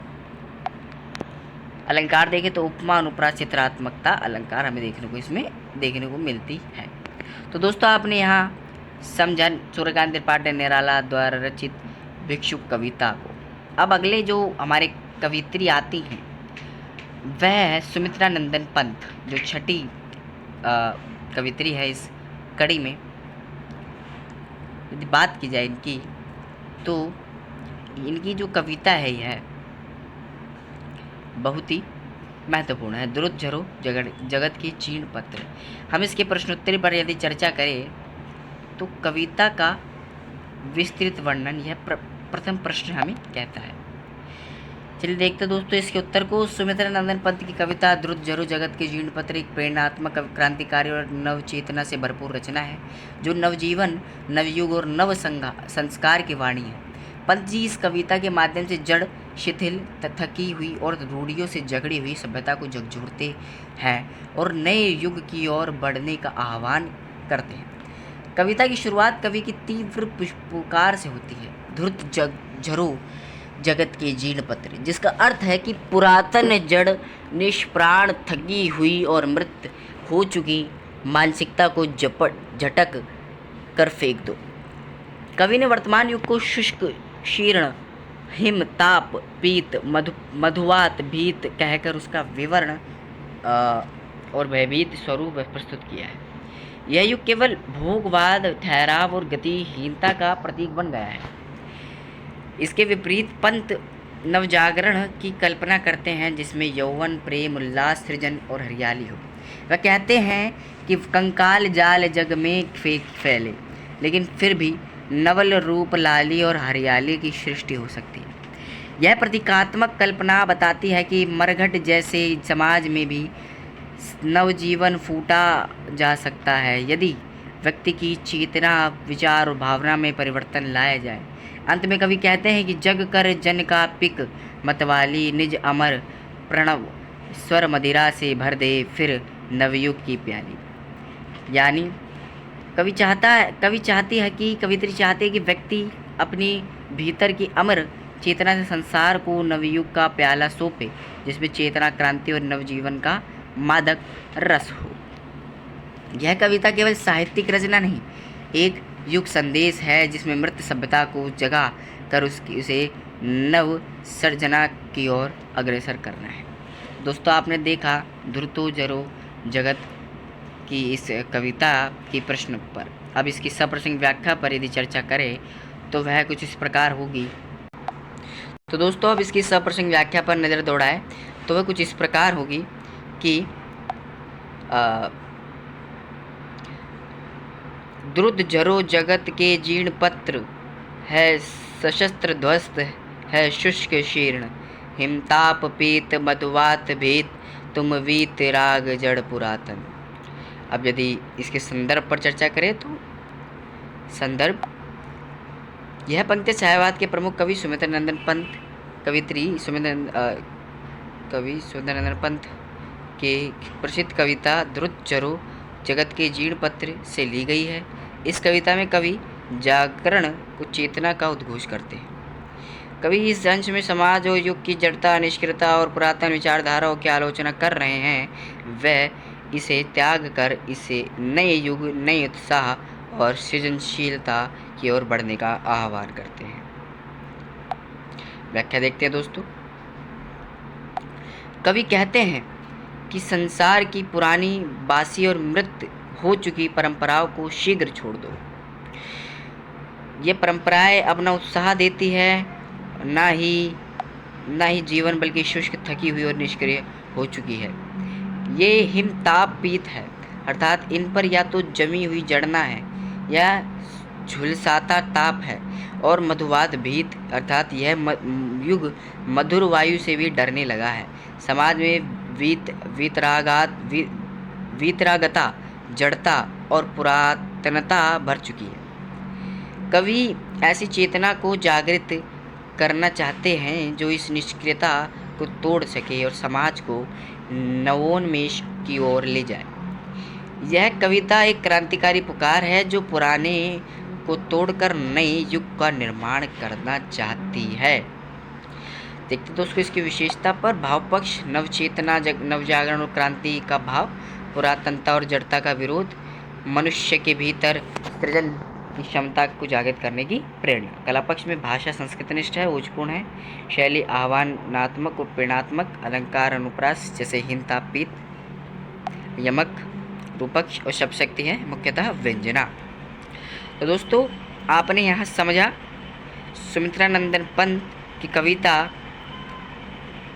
ध्रुत जगोते जीर्ण जगत। तो अब इनकी ही दूसरी कविता भारत माता ग्राम वासिनी पर चर्चा करते हैं। देखिए उनकी कविता है, पोज कर वीडियो को जरूर पढ़िए दोस्तों कविता को, और हो सके तो याद भी कर लीजिएगा दोस्तों इनकी कविताओं को। अब आते हैं प्रथम प्रश्न पर, जो कुछ इस प्रकार है कि इस कविता भारत माता ग्राम वासिनी की मूल संवेदना को स्पष्ट करना है हमें। तो देखते हैं दोस्तों, पंडित सुमित्रानंदन पंत की कविता भारत माता ग्राम वासिनी भारतीय ग्रामीण जीवन की करुण, संघर्षशील और आत्मगौरव से परिपूर्ण छवि प्रस्तुत करती है। इस कविता की मूल संवेदना भारत माता के वास्तविक रूप, एक मेहनती, श्रमशील, परिश्रमी परंतु दुखी और उपेक्षित ग्रामीण स्त्री के माध्यम से राष्ट्र की आत्मा का चित्रण करना है। कवि भारत माता को सिंहासन पर बैठी देवी नहीं, बल्कि खेतों में काम करती हुई धूप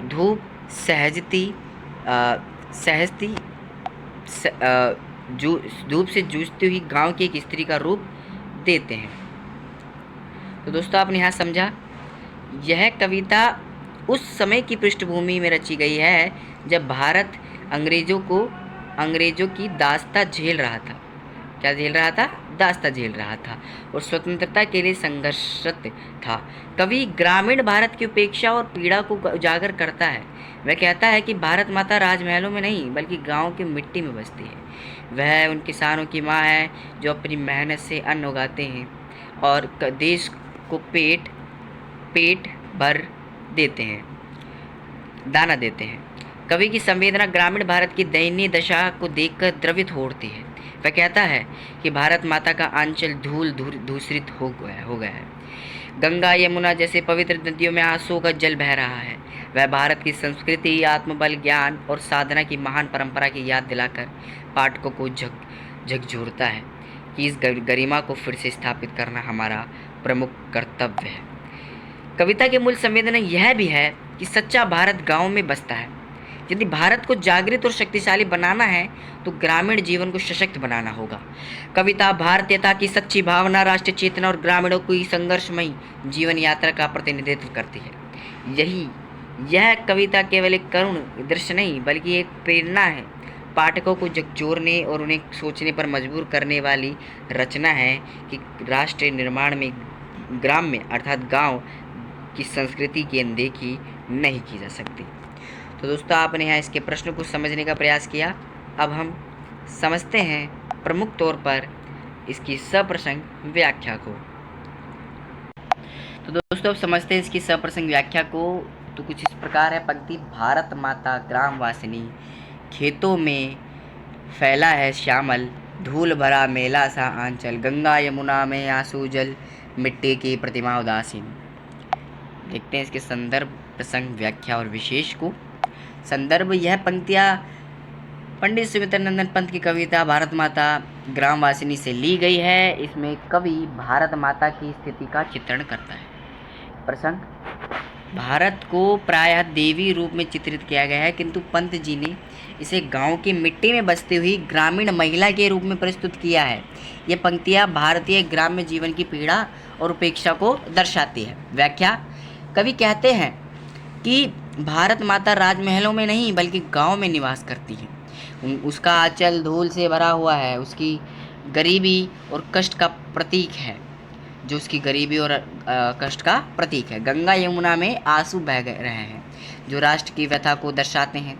मिट्टी की प्रतिमा बनकर वह मौन और उदास है, मानो अपने ही देश में उपेक्षित है। कवि की यह कल्पना भावुक और मार्मिक है। इससे स्पष्ट होता है कि भारत की सच्ची आत्मा गांव में निवास करती है और जब तक ग्रामीण भारत खुशहाल नहीं है तब तक राष्ट्र का उत्थान अधूरा है। अर्थात इस कविता को प्रमुखतः पंत ने जो जोड़ने का प्रयास किया, ग्रामीण सभ्यता से जोड़ने का प्रयास किया है। और देखते हैं दोस्तों इसकी विशेषता को। भाव पक्ष, राष्ट्र के प्रति गहन संवेदना, ग्राम्य जीवन की उपेक्षा व करुणा, भारत माता की नई कल्पना, साधारण ग्रामीण स्थिति के रूप में आत्मगौरव और राष्ट्रीय चेतना। कला पक्ष, प्रतीकों का सुंदर प्रयोग किया गया है, चित्रात्मक शैली है, भाषा सहज एवं सरल है, छंद और अनुप्रास अलंकार का सधा हुआ प्रयोग हमें देखने को मिलता है। तो दोस्तों, बातें हैं अगली कवियत्री हमारी महादेवी वर्मा। छायावादी स्तंभों में से प्रमुख एक स्तंभ महादेवी वर्मा का, जो हमारी इस कड़ी की 7वीं कवियत्री हैं, जिनकी कविता पूछता क्यों शेष कितनी रात प्रमुख है। यह आप कविता अवश्य पढ़ लीजिएगा पोस्ट करके वीडियो को। अब हम डायरेक्ट प्रश्न पर आते हैं। तो दोस्तों, देखते हैं इसके प्रश्न को। महादेवी वर्मा के काव्य वैशिष्ट्य पर को रेखांकित करना है। महादेवी वर्मा छायावादियों की प्रमुख कवित्री हैं, जिनके काव्य के में करुणा, आत्मबोध, प्रतीकात्मकता और आध्यात्मिक संवेदना का गहन संगम मिलता है। उनकी कविता पूछता क्यों शेष कितनी रात में भी यही विशेषता उजागर होती है, जो उनके काव्य संसार को गहराई प्रदान करता है। इस कविता में राष्ट्र के अंधकारपूर्ण वर्तमान और उज्ज्वल भविष्य के प्रति विश्वास को प्रस्तुत किया गया है। यह एक प्रश्नात्मक कविता है, जिसमें महादेवी वर्मा अंधकार से जूझते हुए राष्ट्र से पूछती है कि वह अपनी जागरण के क्षण का इंतजार क्यों कर रहा है, जबकि वह स्वयं क्रांति का प्रतीक बन चुका है। यह कविता प्रतीकों और बिंबों से भरी हुई है, जो छायावाद की प्रमुख विशेषता होती है। इसमें कुछ बिंदुओं में मैंने विभक्त किया है। पहला है आत्मसंवाद और प्रतीकवाद।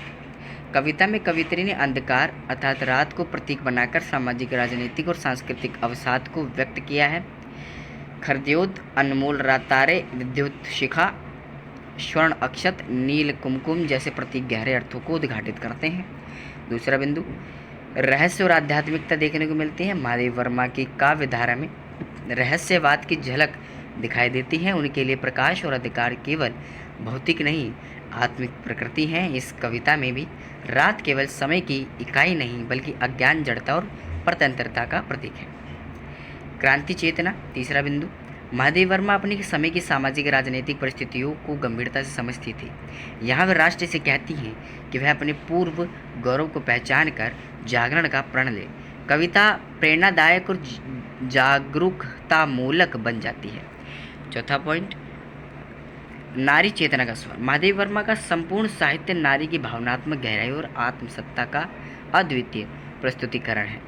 यद्यपि यह कविता सीधे नारी के संदर्भ में नहीं लेकिन इसमें आत्मसम्मान और आंतरिक शक्ति का स्वर उनके नारी केंद्रित दृष्टिकोण को इंगित करता है। अगला बिंदु देखिए दोस्तों, भाषा और शैली। उनकी भाषा संस्कृतनिष्ठ होते हुए भी काव्यात्मक प्रभाव से भरी हुई है। अनुप्रास, रूपक, उपमा जैसे अलंकारों का सहज प्रयोग हुआ है। कविता का शिल्प अत्यंत प्रभावशाली है। इस प्रकार महादेव वर्मा का यह काव्य न केवल छायावादी भावबोध को अभिव्यक्त करता है बल्कि युगबोध, राष्ट्र प्रेम और आत्मजागरण की भावना को भी प्रखर रूप से प्रस्तुत करता है। वह अंधकार से प्रकाश की ओर जाने की चेतना देती है। यही उनके काव्य की सबसे बड़ी विशेषता है। तो दोस्तों आपने देखा यहाँ प्रश्न को। अब देखते हैं सप्रश्न व्याख्या को। तो दोस्तों अब देखते हैं हम इसकी सप्रश्न व्याख्या को। पंक्ति है, पूछता क्यों शेष कितनी रात, छू नखों की क्रांति चित संकेत पर जिनके जला तू, स्निग्ध स्त्रुति जिनके लिए कज्जल दिशा में हंस चला तू, परिधि बन घेरे तुझे वे उंगलियों अवदात। तो अब आते इसके संदर्भ पर। यह पंक्तियाँ महादेव वर्मा की प्रेरणादायी कविता पूछता क्यों शेष कितनी रात से ली गई हैं, जिसमें राष्ट्र को संबोधित करते हुए आत्मजागरण और परिवर्तन की चेतना का आह्वान किया गया है। कवित्री राष्ट्र को उद्घोषित करते हुए कवि कहती हैं कि जब तूने पहले ही अंधकार में क्रांति की ज्वाला जलाई है, दिशाओं में तम में प्रकाश फैलाया है, तब फिर तू आज किस भय से रुका हुआ है। आगे देखते हैं इसकी व्याख्या को, अति महत्वपूर्ण है।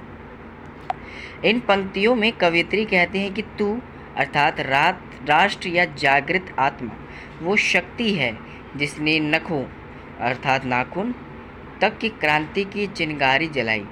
तूने वह स्नेहित स्मृति संजोई है जो अंधकारमय दिशाओं में भी प्रकाश की मुस्कान बिखेर सकती है। जब तू स्वयं अंधकार को चीरकर चलने की क्षमता रखता है, तब फिर तू क्यों रुक गया है, क्यों परिधि में बंधा हुआ है। यह एक आह्वान है अंधकार से लड़कर प्रकाश की ओर बढ़ने का। यदि इसकी विशेषताओं पर देखें दोस्तों, जोड़ दे तो भाव पक्ष आत्मबल का जागरण, ठीक है, क्रांति और जागरूकता का आह्वान, राष्ट्र प्रेम और युगबोध, आशा और प्रेरणा। कला पक्ष में देखें तो दोस्तों, कला पक्ष में गूढ़ प्रतीकों का प्रयोग देखने को हमें मिलता है। शैली में गंभीरता और ओजस्विता, प्रश्नवाचक शैली में प्रभाव वृद्धि, अनुप्रास और रूपक अलंकार मुख्यतः देखने को मिलता है। तो दोस्तों आपने यहाँ समझा इनकी महादेव वर्मा की कविता को।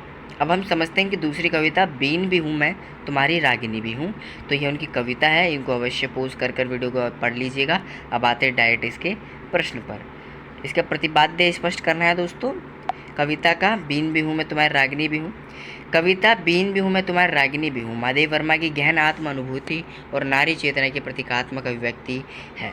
यह कविता छायावाद की परंपरा में आत्मा, स्त्री, प्रकृति और सृजन के अद्वैत क्षेत्र को रूप को दर्शाती है। कवित्री स्वयं को बीन और रागिनी के रूप में प्रस्तुत करती है, यानी वह स्वयं साधन भी है और साध्य भी। इस कविता में मैं कोई सीमित व्यक्तित्व नहीं बल्कि समस्त अस्तित्व की चेतना है। जो मैं है ये केवल मैं न रहकर एक सीमित व्यक्तित्व नहीं है, ये समस्त अस्तित्व की चेतना को दर्शाती है। वह कहती है कि जब सृष्टि नहीं थी तब भी उनकी उपस्थिति थी, और जब पहला स्पंदन हुआ तब उन्होंने जागकर जीवन को गति दी। वह कहती हैं, मैं शाप भी हूँ जो वरदान बना, वह यह जीवन की पीड़ा और आत्मबल का प्रतीक है। मैं कुल भी हूँ और कुलहीन प्रवाहिनी भी, यानी वह सीमाओं में रहकर भी स्वतंत्रता से प्रवाहित हो सकती है। यह कविता नारी को एक व्यापक दृष्टिकोण में देखती है।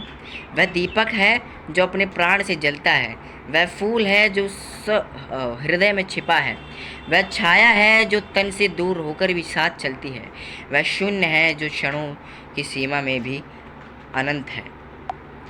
कविता में नारी केवल सौंदर्य या करुणा का प्रतीक नहीं, वह शक्ति, त्याग, प्रेम, चेतना और सृजन का मूल स्रोत है। यह कविता निष्कर्ष में देखें तो दोस्तों, यह कविता नारी के बहुआयामी रूपों को दर्शाती है। वह एक ही समय में त्याग और आकर्षण, शून्यता और स्पंदन, संहार और निर्माण, बंधन और स्वतंत्रता सब कुछ है। यही इसका प्रतिपाद्य है। तो दोस्तों, अपने यहाँ पे प्रश्नोत्तरी को समझा, अब इसके सप्रसंग व्याख्या को समझने का प्रयास करते हैं। तो पंक्तियाँ कुछ इस प्रकार हैं।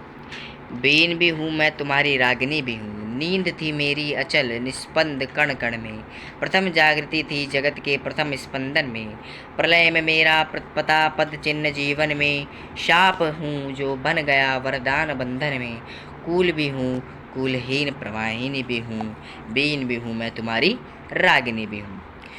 तो अब देखते हैं दोस्तों इसकी सप्रसंग व्याख्या को। पहला संदर्भ को समझते हैं। यह पंक्तियाँ महादेव वर्मा की कविता बेन भी हूँ मैं तुम्हारी रागिनी भी हूँ से ली गई हैं, जिसमें उन्होंने अपने अस्तित्व और चेतना को ब्रह्मांडीय दृष्टिकोण से देखा है। प्रसंग: इन पंक्तियों में कवित्री अपने आत्मस्वरूप की व्यापकता और शाश्वतता को उजागर करती है। वह स्वयं को सृष्टि से पूर्व और उसके हर स्पंदन में व्याप्त मानती है। कवित्री कहती हैं कि वह केवल शरीर ही नहीं बल्कि उसमें गूंजने वाली आत्मा भी है। जब सृष्टि नहीं थी तब वह निष्पंद नींद में थी, और जब पहला कंपन हुआ तब वहीं उसकी पहली चेतना बनी। प्रलय के अंधकार में भी उनका अस्तित्व बना रहा और जीवन के पुनर्निर्माण में भी वही आधार बनी। वह स्वयं को एक ऐसा शाप बताती है जो समय के साथ वरदान बन गया।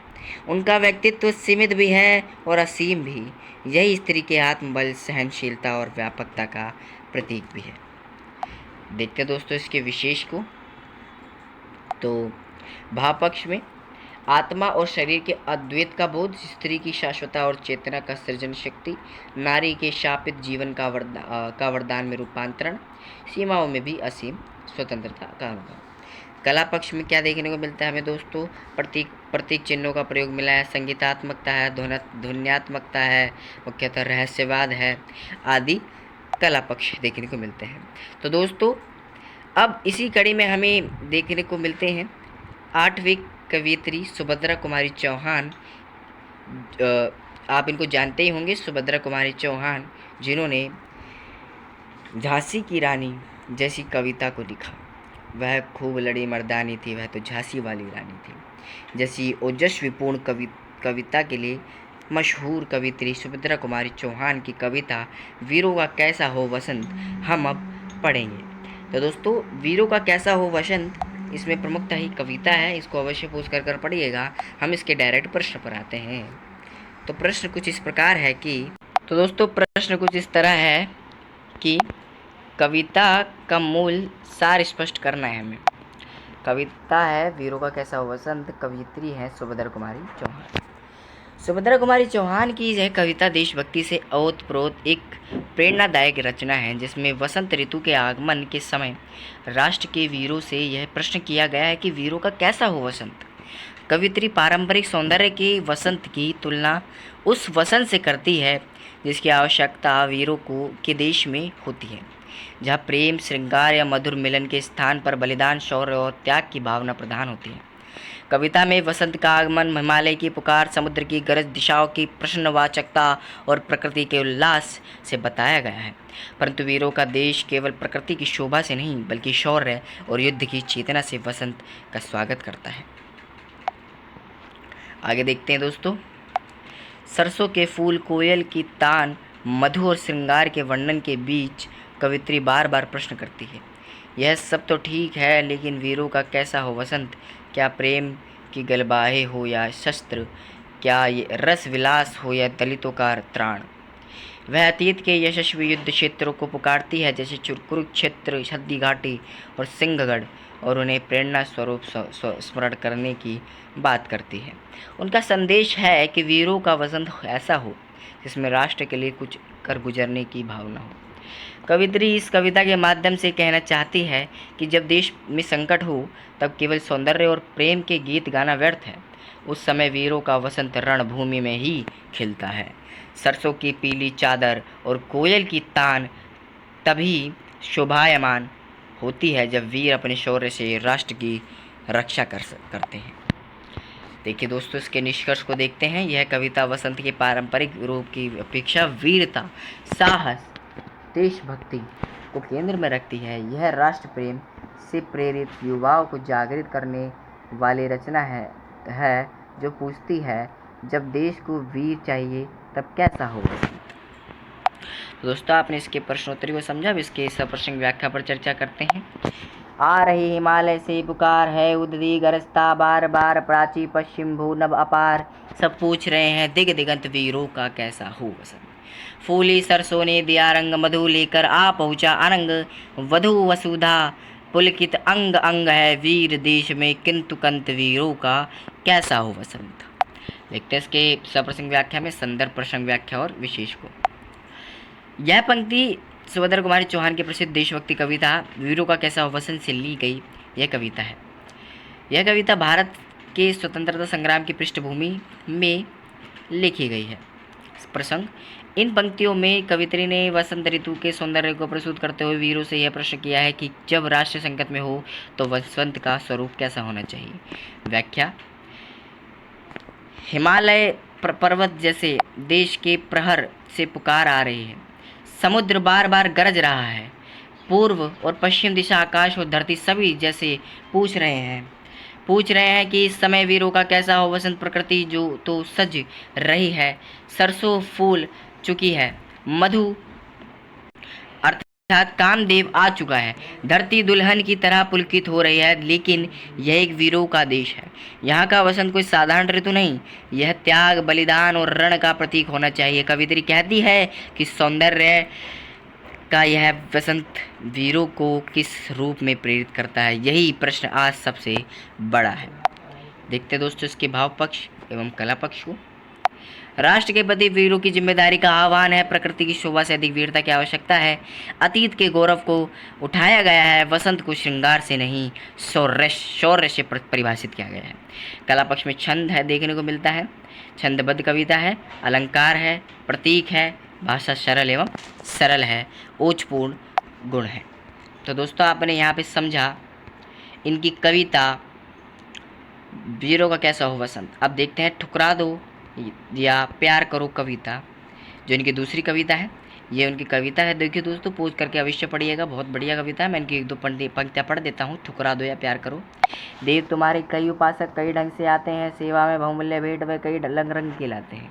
धूमधाम से साजवाज से वे मंदिर में आते हैं, मुक्तामणि बहुमूल्य वस्तुएं लाकर तुम्हें चढ़ाते हैं। देखिए, कविता का मर्म यही निकलता है कि जो ईश्वर है, ईश्वर के लिए कई जो बड़े बड़े लोग होते हैं वे कई प्रकार के आभूषण, धन आदि देते हैं, परंतु जो गरीब होता है या ऐसा जो केवल भक्ति पर ही विश्वास रखता है, वो केवल क्या लाता है अपने लिए, वो केवल क्या लाता है, भक्ति को लाता है। वह आभूषण, मूल्यवान चीज़ों पर विश्वास नहीं रखता है। यही एक इसका मुख्य अर्थ देखने को मिलेगा। प्रश्न है, ठुकरा दो या प्यार करो कविता का काव्य सौंदर्य। सुभद्रा कुमारी चौहान की कविता ठुकरा दो या प्यार करो एक अत्यंत भावुक, मार्गीय, आत्मा को छू लेने वाली भक्ति कविता है, जिसमें एक सच्ची, निस्वार्थ और निश्चल श्रद्धा के व्यक्ति दिखाई देती है। इस कविता का सौंदर्य केवल उसकी भाषा और भावों में ही नहीं, बल्कि उसकी भक्ति की सरलता और नारी हृदय की मासूम भावनाओं में भी निहित है। कविता में एक साधारण गरीब महिला ईश्वर के समक्ष खड़ी है, जिसके पास धूप, दीप, नैवेद्य, पूजा की सामग्री, कीर्तन करने का स्वर या पुष्पों का हार तक नहीं है। फिर भी यह केवल अपने प्रेम और समर्पण के भाव लेकर ईश्वर के दरबार में आई है। यह दृश्य भारतीय भक्ति काव्य परंपरा के उस आधार को दर्शाता है जहाँ ईश्वर केवल भाव और भक्ति के भूखे होते हैं, वस्तुओं या साधनों के नहीं।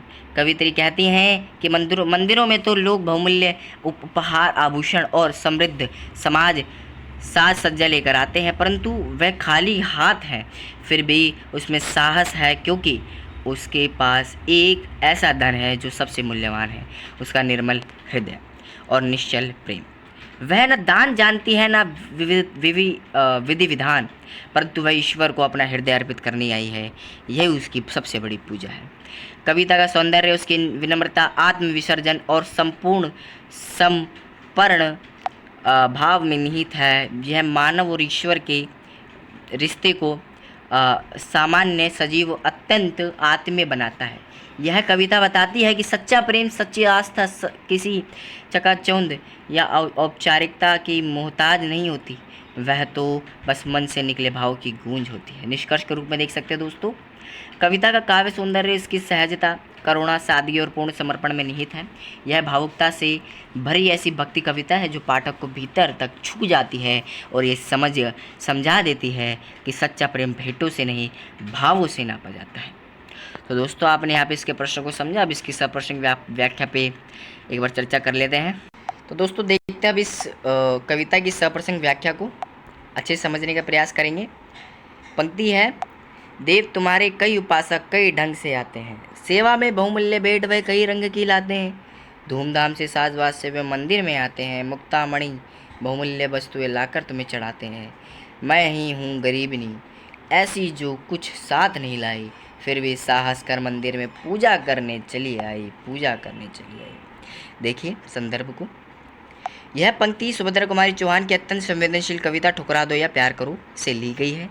यह एक भक्ति कविता है जो आडंबर और दिखावे से रहित निष्कलंक भक्ति को व्यक्त करती है। इन पंक्तियों में कवित्री ने एक सामान्य श्रद्धालु की ओर से उस स्थिति को चित्रित किया है जब वह बिना किसी बाह्य समृद्धि के केवल हृदय की श्रद्धा के साथ भगवान के चरणों में उपस्थित होता है। कवित्री बताती है कि बहुत से भक्त मंदिर में बहुमूल्य उपहारों, साज सज्जा और भव्य पूजा विधियों के साथ आते हैं। वे अपने धन, कीमती आभूषण और पूजा सामग्री से ईश्वर की पूजा करते हैं।